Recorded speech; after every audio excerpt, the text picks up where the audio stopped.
This verse, inscribed on a stone tablet beside a polo ground south of the fabled Silk Route from China to the west, sums up the ancient history of what is believed to be the oldest organized sport in the world. Welcome to the world of thrill and adventure. Friends, imagine yourself on a horseback, but mind you, you're not in a horse race. You're not fighting a war against your enemy where you need horses. It appears like a ballet, but up close when you go, there's all sweat and dust. Players, athletes shouting not only commands but curses against each other. Horses galloping and blowing with rage and anger for God knows what. I hope you got the clue. You're playing a game. And what is the game? If you say polo, you're right.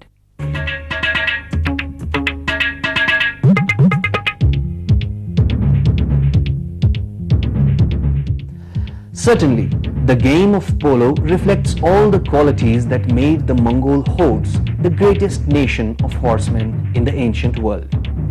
Great equestrian skills coupled with a clear eye and stout heart remain the prerequisites of a polo player till today.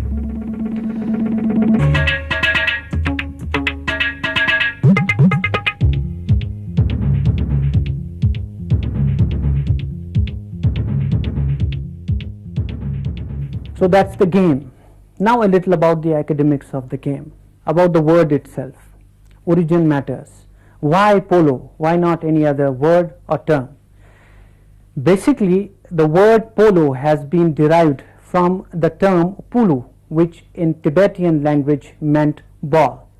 And the ball is actually something that's being tossed from one corner of the field to another. And that's how the game has got its name. The ball, no question, makes of A's and no's, but right or left as strikes the player goes. And he that tossed deep down into the field, he knows about it all, he knows, he knows.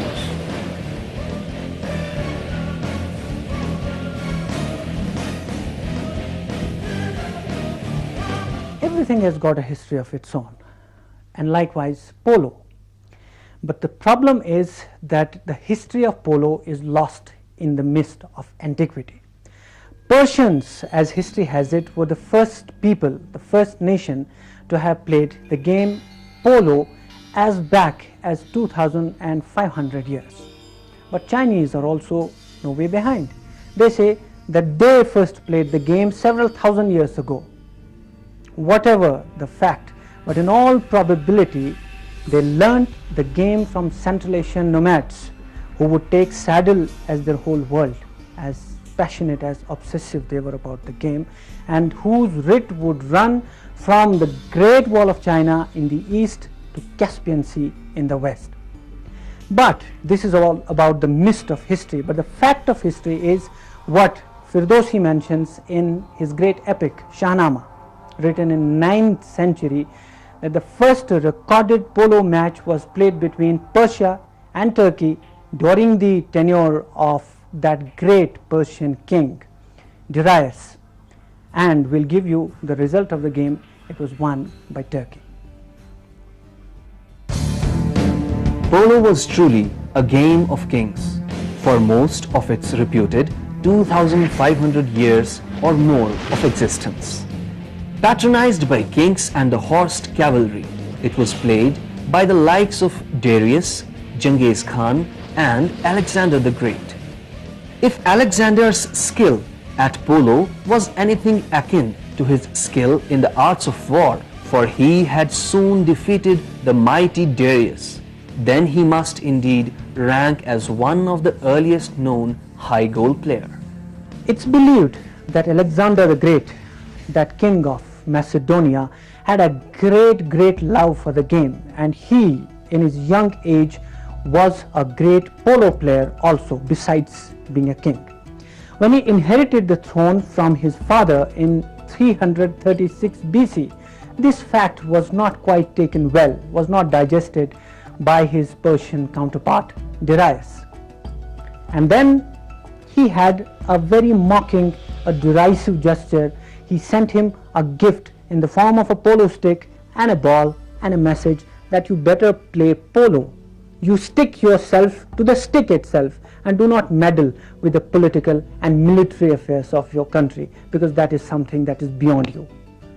That was not taken ill by Alexander, but warmly received, but with these words that yes, I receive your gift, but mind you, the stick that you have sent means me. The ball that you have sent means the whole world, which I intend to conquer. What a reply. And did Alexander really conquer the world? That's history.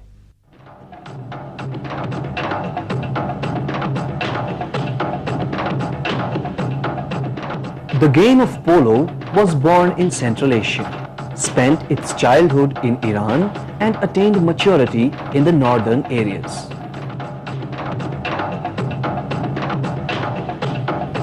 Radiating outwards from the steppes of Central Asia, the game eventually spread as far as Japan, China, Tibet, and India.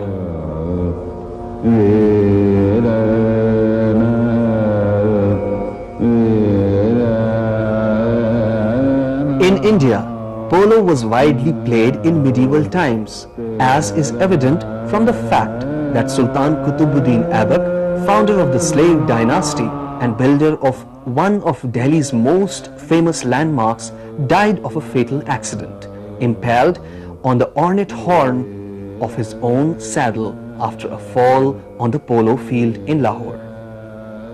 Under the Mughals, polo was the national sport of India until the end of 16th century. During the period that the House of Taimur reigned supreme in Delhi, polo enjoyed the patronage of kings and nobles and was widely played in the provinces of the empire. Though the game was introduced in India much earlier, but during Mughal period it received a great patronage. It was flourished during the Mughal period, and with the decline and fall of the Mughal empire, the game also showed signs of decline and gradually had a fall. It almost vanished in the cities of India, but it survived in the hidden mountainous ranges of Gilgit, Ladakh, and Manipur.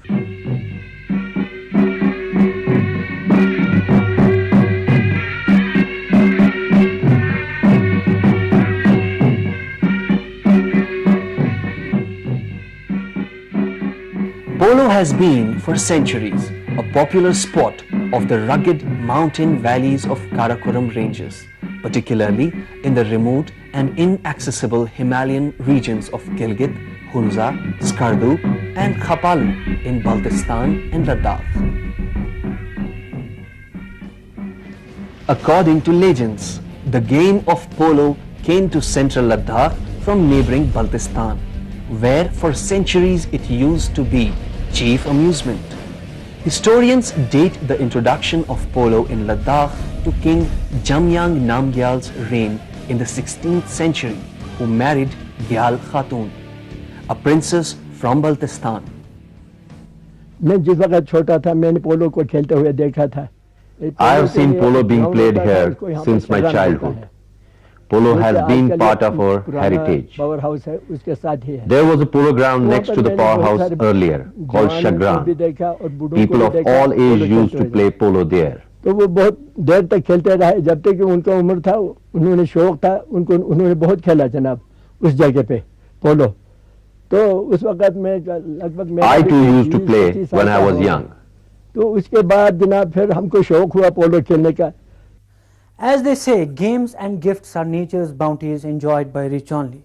Polo is one such game, like billiards and golf, and like many other games which are being played by people with a royal touch. But in Ladakh, this game has a distinction. It has got itself mixed with the society to such an extent that all plebeians, pedestrians, even children, adults from all walks of life, from all backgrounds, participate in this game with all the verve and enthusiasm. And in Ladakh, it's not merely a game, it's not merely a sport, but it is the part, an indispensable part of their cultural heritage. In Leh and in Chishut primarily, there are certain places where people come together and play this game. This is magic. Today in Ladakh, polo is more than a game. It is a part of cultural heritage.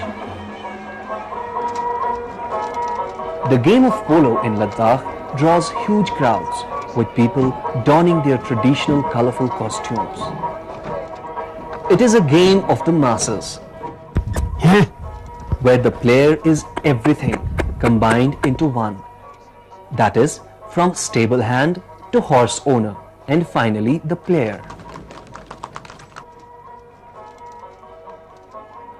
The matches are played in the late afternoon when the sun, slanting across the ground, casts shadows that appear almost three-dimensional.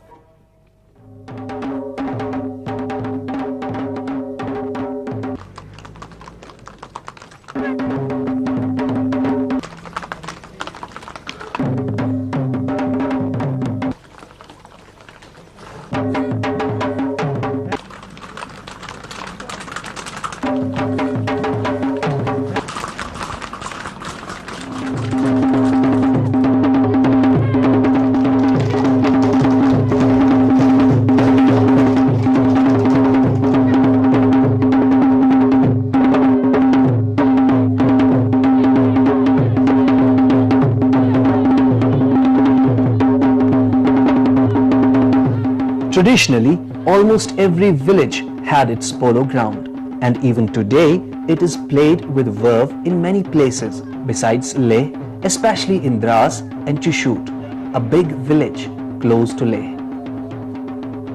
In fact, all the major villages of Ladakh have their own polo ground called Shagran. Sengye Namgyal, the king of Ladakh, laid the first royal polo ground in the Morse Garden below Leh in 17th century. The present polo ground in Leh is in the center of the city adjoining DC's office. It is at the top of the town, and from the grandstand spectators look across to the bare foothills of the Ladakh range.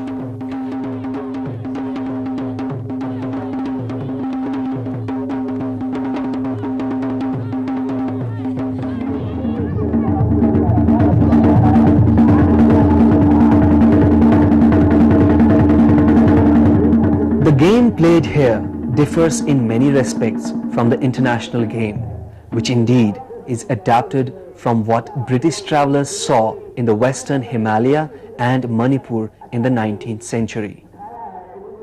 Here, each team consists of 6 players, and the game lasts for an hour, with a 10-minute break.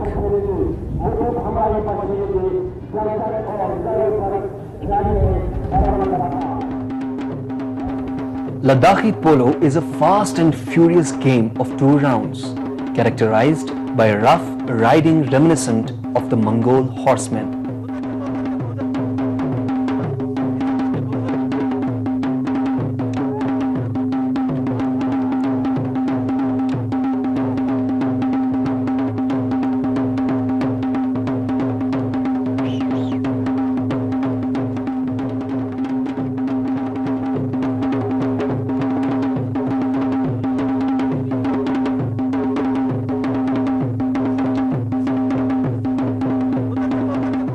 Well, it was quite interesting. It was very out in the open and very dusty, and I was sitting on a step, which was right at the edge of the field. And the ball came at me many times, and I was pulled out of the way, and the horses wheeled around, and clouds of dust came up, and I really felt I was part of the match, which I hadn't counted on. अभी stick लंबा उठता है उठाता है. The game played here is very rough and with hardly any rules. When we ride the horse, passion overrides the mind. It's the madness of the game all around that takes over. बिल्कुल शौक से बस पागल हो जाता है इंसान. Polo as played in Baltistan, Gilgit, Hunza and Ladakh differs from the game as played internationally. Unlike the system of chakkar, short period of 6 to 8 minutes into which the match is divided with a change of mount.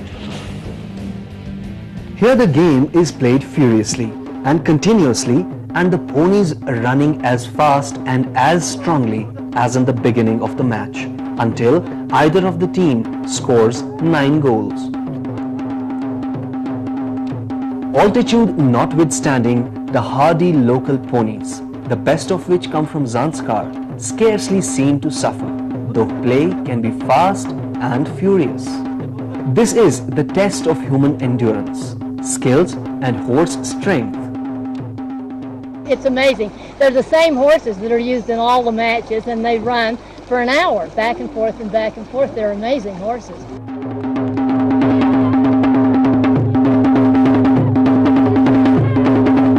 No polo match in Ladakh is complete without its musical accompaniment of Surna and Daman. At the start and finish of play, and to celebrate every goal, special polo music is struck. It is interesting to note that music varies according to fortune of the game, accelerating in tempo and increasing in volume at the scoring of a goal.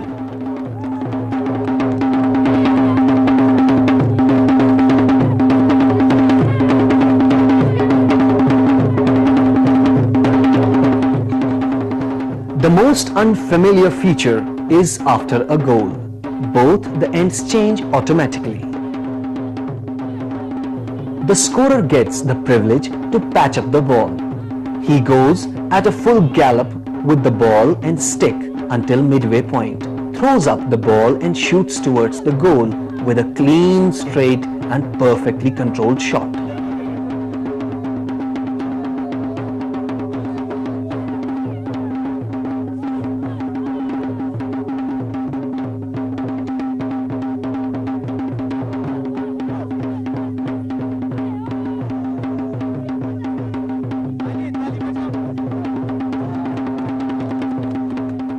A very spicy fact which we would like to share with you about the game polo. In the late 19th century, a ground was made in Ladakh which later was occupied by the people. And an immediate question that people, lovers of polo, faced that time, that where to play the game.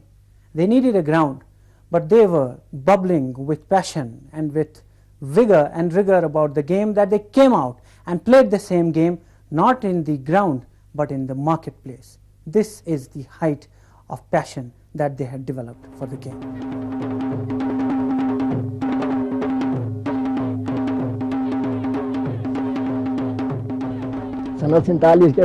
After year 1947, the earlier ground was encroached upon by people from many sides, and there was no place to play polo. Government did not take any interest in this regard, but the passion was there, so that forced us to play polo in the main market.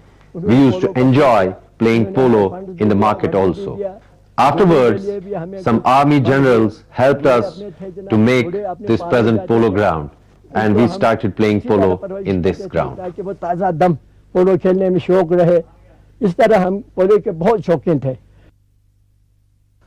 Well, earlier the game was traditionally inherited from the people that have gone by to the people who are playing the game right now, with no rules at all. It was fun time, nothing, no conventions, no bindings, no restrictions. But now the game is being institutionalized. Certain measures are being taken whereby more number of civilians participate, and it's quite interesting when we see civilians playing with army in the grounds, enjoying that beauty which we call polo.